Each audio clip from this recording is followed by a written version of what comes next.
একে পালিয়ে যাচ্ছে, সাপটা তো পালিয়ে যাচ্ছে। মাধব তাড়াতাড়ি বেরিয়ে আয়। হ্যালো বন্ধুরা, টকিং ডলস চ্যানেলের নতুন ভিডিওতে তোমাদের সকলকে স্বাগত।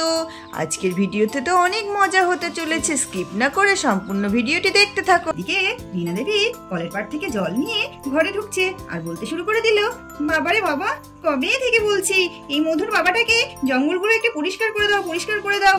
এই যে গরমের দিন আসছে, পোকা মাকড় সব ভর্তি হয়ে যাচ্ছে, জঙ্গলগুলো পরিষ্কারই করছে না কেন? ঘাসগুলো একটু ছোট ছোট করে দিতে হয় না? ওই একটা মানুষ হয়েছে এত কুড়ে। বলতে বলতে রিনা দেবী বালতিটা নিয়ে ভিতরের দিকে ঢুকে গেল। এদিকে বাচ্চারা তো সবাই খেলবে বলে দাঁড়িয়ে আছে আর রিনা দেবী জলটি রেখে ওখানে বসলো। এদিকে বাচ্চারা তো সবাই খেলা করবে বলে দাঁড়িয়ে আছে। মুন্নি বলতে শুরু করে দিল, কিরে পুটি, সকলে আসেনি কেন? এই রিনি, জিনি কোথায় গেল?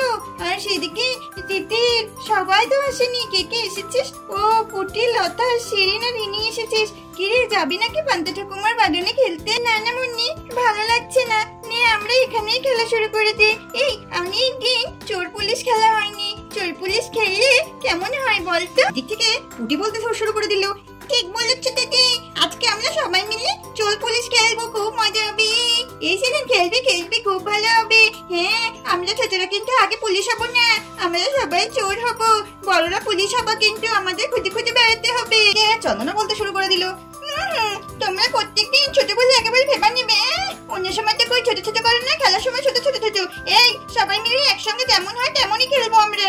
আর এদিকে বনি বলতে শুরু করে দিল, আরে বাবা, ঠিক আছে ঠিক আছে, সবাই মিলে এরকম ঝগড়া করিস না তো। যা যা, আমি পুলিশ হচ্ছি, তোরা সবাই মিলে চোর হ, লুকিয়ে পড়, ঠিক আছে? আমি কিন্তু 1 থেকে 10 পর্যন্ত গুনবো আর তোরা কিন্তু তার মধ্যে লুকিয়ে পড়বি, আর যাকে আমি আগে দেখতে পাবো সে কিন্তু মর হয়ে যাবে। এদিকে মুন্নি বলতে শুরু করে দিল, ঠিক আছে ঠিক আছে, এই বনি তুই ওই কলের পাড়ে যা, আমরা এদিকে লুকিয়ে পড়ি। বলে বনি কলের পাড়ে থেকে তো গটগট করে হেঁটে চলে গেল। এই চন্দনা, চল আমরা ওই গাছের নিচে লুকিয়ে পড়ি, আর এই ছোটরা তোরা যেখানে পারিস সেখানে লুকা, আমাদের পেছন পেছন কিন্তু আসবি না, না হলে আমরা মর হয়ে যাবো। যদি আসিস না, সব একটা একটা করে চর মেরে তাড়িয়ে দেবো। চল তো চন্দনা। হ্যাঁ হ্যাঁ, যাও, তোমরা খুব দুষ্টু, শুধু এরকম বলো। এই পুটি, চল তো আমরা খাটের তলায় লুকাই, দিদিরা যেখানে পারে সেখানে লুকাক। এদিকে বনি কাউন্ট করতে শুরু করে দিল, 1 2, আর এদিকে চন্দনা লুকিয়েছে গাছের নিচে, আর ওরা তো সব খাটের নিচে লুকিয়েছে। এদিকে শিরিন বলতে শুরু করে দিল, বেশি কথা বলিস না, ও দেখ চন্দনা দিদি আসছে, আমাদের দেখে ফেলবে, চুপ করে লুকিয়ে থাক। বনি 10 পর্যন্ত কাউন্ট করে সবাইকে খুঁজতে শুরু করে দিল। ইস, সবাই যে কোথায় লুকিয়েছে, একটু ভালো করে খুঁজে নি। এদিকটা তো কাউকে দেখতে পাচ্ছি না, এদিকটা একটু দেখি তো। ওইদিকে বনি চন্দনাকে দেখে ফেলেছে।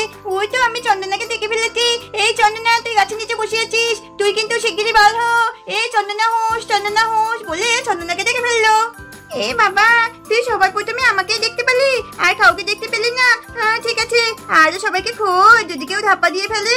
এবার তো বনি নিচু হয়ে খাতের তলায় সব কটা চোরকে দেখে ফেললো। এই পুটি, পুটি, ওই তো পুটি, এটা লতা, ওইটা শিরিন, ওই তো রিনি, এই তোরা সবাই হুশ হুশ, আমি দেখে ফেলেছি। আর হ্যাঁ হ্যাঁ, তোদের পেছনে ওই যে গাছের গোড়াতে ওখানে মুন্নি আছে, ওই তো মুন্নি। এই মুন্নি হুশ, মুন্নি হুশ, বেরিয়ে আয় কিন্তু। ইস, তোরা কেউ ধাপ্পা দিতে পারলি না, এবার আমাকেই তো পুলিশ হতে হবে। বলে চন্দনা কলের পাড়ের দিকে টুকটুক করে চলে গেল। পুটি যেন কিছু একটা দেখতে পেয়েছে। মনি দিদি, মনি দিদি, মনি দিদি, একটু ভালো করে কলপাড়ের দিকে তাকাও না, যেন মনে হচ্ছে কিছু একটা আসছে। কই দেখি দেখি, ওই তো সত্যি সত্যি সাপ। চন্দনা পালা, চন্দনা পালা, সাপ আসছে। কই, ও বাবা গো, বলে চন্দনা পড়ে গেল। এদিকে মুন্নি চিৎকার করতে শুরু করে দিল, মা মা সাপ, মা সাপ, বাঁচাও বাঁচাও। বাচ্চারা সবাই মিলে চিৎকার করতে শুরু করে দিল, বাঁচাও বাঁচাও, মা সাপ। এদিকে রিনা দেবী হন্তদন্ত ভয়ে বেরিয়ে আসলো, কোথায় কোথায় কোথায় সাপ, কোথায় সাপ, দেখি দেখি। ও মা, তাই তো, এ কি, চন্দনা তো পড়ে আছে, চন্দনাকে কি কামড়ে দিল? ও মধু, ও মাধব, তোরা বেরিয়ে আয়, তাড়াতাড়ি বেরিয়ে আয়, কত বড় সাপ, কত বড় সাপ, এ কি পালিয়ে যাচ্ছে, সাপটা তো পালিয়ে যাচ্ছে, মাধব তাড়াতাড়ি বেরিয়ে আয়। তো বন্ধুরা, সাপটা কোথায় পালিয়ে গেল, চন্দনাকে কি কামড়ে দিল, এই সমস্ত কিছু দেখতে হলে অবশ্যই টকিং ডলস চ্যানেলটিকে সাবস্ক্রাইব করতে হবে, আর সবার আগে ভিডিও পেতে পাশে থাকা বেল আইকনটি প্রেস করে দেবে, আর ভালো লাগলে লাইক করে দেবে, আর কমেন্ট করে জানাবে তোমাদের কেমন কেমন ভিডিও দেখতে ইচ্ছে করছে। দেখা হচ্ছে পরবর্তী ভিডিওতে। তো আজকের মতো টাটা।